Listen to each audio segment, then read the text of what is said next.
really, it's our human nature and our behavior that is causing this problem. This is no different. We want to find a villain, right? We want to blame the Fed. We want to blame your financial advisor. You want to blame yourself. You want to blame greed. There's no villain here. It's emotion. We as Americans spend what we make. That's what we do.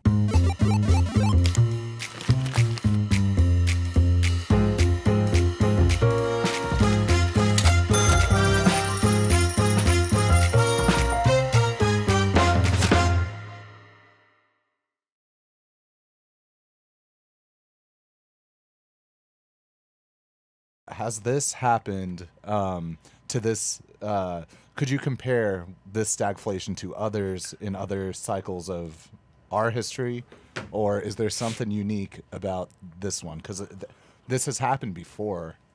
This is kind of built into the boom and bust cycle, right? Yeah, that the famous last words are, "This time it's different," right? But it's not different. The Fed always underreacts and overshoots, causes additional distress. But really, it's our human nature and our behavior that is causing this problem. This is no different. We want to find a villain, right? We want to blame the Fed. We want to blame your financial advisor. You want to blame yourself. You want to blame greed. There's no villain here. It's emotion. We as Americans spend what we make. That's what we do. And when you give people more money, they spend more money. And if you have more money chasing fewer goods because we're not manufacturing as much, then the prices go up. That's inflation. So what we need to do is stop spending. We need to literally, mentally, all of us individually need to stop spending. And that doesn't happen unless we lose our jobs, right? Or your neighbor loses his job. It's the difference between a recession and a depression. Recession is when your neighbor loses his job. Depression is when you lose yours. They're not going to say it, but they're going to force unemployment in order to calm the rest of us down from spending money so that inflation is tamed and we go back to some semblance of normalcy. But where we are now is like just staring onto the horizon is wage price inflation and stagflation. Yeah. So is the onus, the onus of curbing the behaviors of the corporations and the collective come down to our individual consumption patterns? Is that what?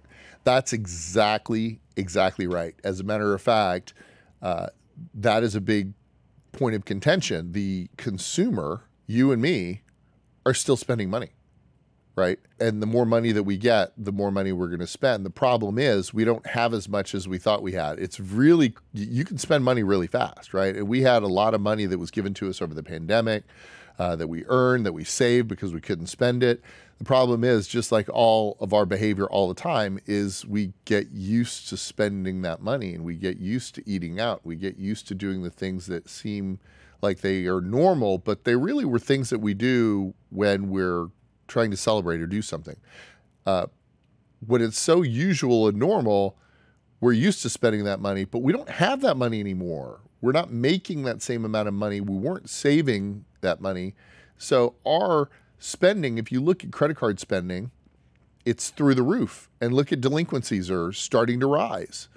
So what's going to happen immediately, and it's going to happen fast, people are going to lose their jobs and people are going to be in debt, and then you're going to see bankruptcies. You're going to see, the end of the happy times, and we'll go into a bit of a recession. We don't know how bad it's going to be. We don't know how good it's going to be, but you've got 50% of professionals saying that the market's going to go up, and then you've got 50% of us that think that this math doesn't work. Seems like the math doesn't work. It doesn't. This goes back to like a full circle here. So and this is for like a short clip, but the cause of this importing of inflation is what? The cause of importing inflation is that we have to lower our debt. We have too much debt compared to what we actually make. If you want to take a look at a really great book, read Ray Dalio's most recent book on the rise and fall of nations. Amazing book. But ultimately, we have too much debt and we need to get rid of it. So we're trying to lower our debt. At the same time, we keep spending. Take a look at what's going on right now. Literally this week, the government shuts down again. Now, we went through this before. We've been through this so many times that people think that this is normal. Well, it shouldn't be normal. The reason it's happening is because you've got one half of the government saying that stop spending, and the other half of the government saying we can spend all we want. It's a bad relationship. What if you have a husband that spends too much and a wife that is sick of him spending the money? Things going to be harmonious in the house? So this spending goes over to like corporate spending also, right? I mean, yeah, you could already see it. You could already see it. You could already see it in the earnings of some of these high-tech companies, right? So you've got Silicon Valley, who's laid off a spectacular amount of people over the past year. And Silicon Valley relies on seats in at the office. They pay other software companies for software based on a per seat or usage basis. If you've got less employees using that, you spend less on that licensing. And that drives income or revenue down for those new companies who are then going to sell, or that are either going to like decrease their prices, unlikely, or they're going to lay off employees to make sure that they still have those margins. That's going to increase unemployment, right? And then decrease margins. So that's that margin compression that we're talking about as well. Companies are going to earn less because they're, producing less and spending less. How is this not a cycle inherent to the economic system of like American capitalism as we have it? It is, right? I mean, we go through these movements. It's literally called the business cycle, right? We have expansion, peak, contraction, trough. Those are the four, parts of the market cycle. But like when that trough causes devastation and that peak causes crazy inequity, you know where I'm going with this? Well, look, the thing that is important to remember is that, like, I don't think we're going back to 1929 or 32 as far as like, everybody working and poor and, growing their own food and stuff. But we have been living in a world of excess, and we are used to certain things, and those certain things were not made by us in the past. And now we have to learn to either make it ourselves, which is going to cost a lot of money, or we have to start living without some things that were imported in, or pay higher prices for them, which is inflation, which is going to cause the Fed to continue to raise rates. And there you go. That's a great point. Like I've been thinking about that a lot. You're talking about outsourcing production, outsourcing labor outside the country because it's cheaper, right? That's right. And what you just said, that it's cheaper because you're leaving them with the inflation. Exactly.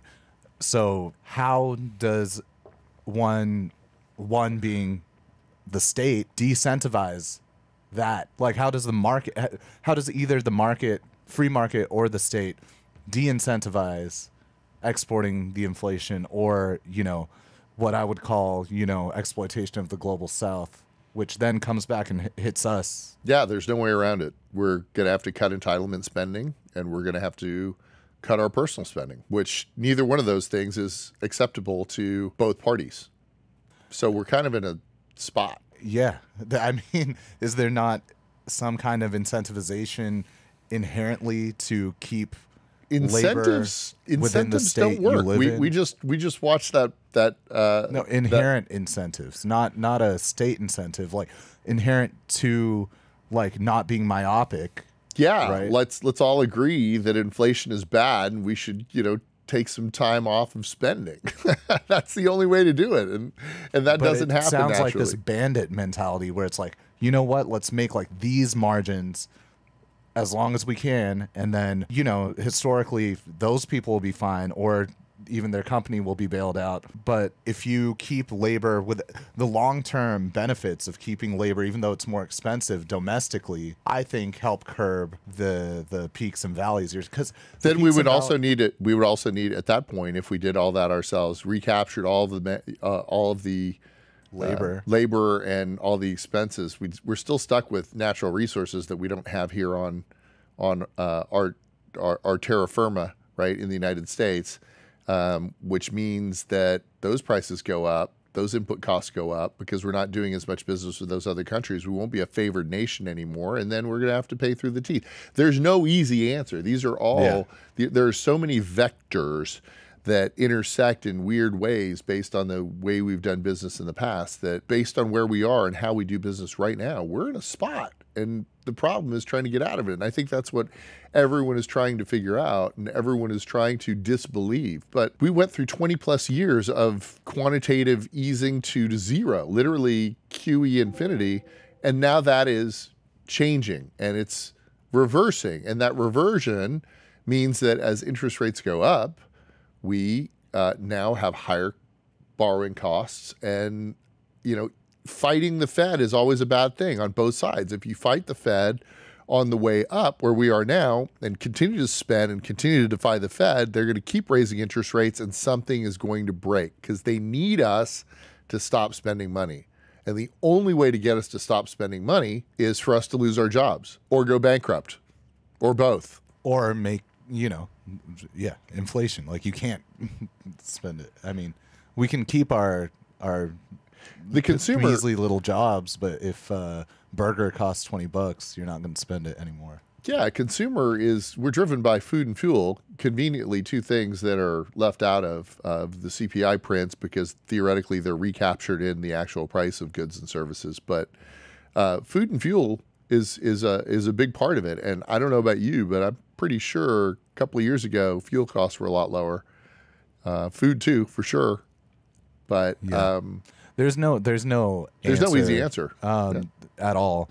But it's clear that the model of exporting the debt. What's clear, the thing that's the most clear is that don't be the guy on the bottom of the totem pole. Don't be the guy that has spent all their money and is broke as we're going into this recession, because it's going to be harder and harder to make up that income that you would have had you still had that job, and you're not going to be able to spend as much. So create a fortress personal balance sheet, and that will hopefully help us through whatever recession that we do have coming. Talking to someone who's about to spend $5,000 today on a used car that probably would have been worth less 3 or 4, a couple of years ago, right?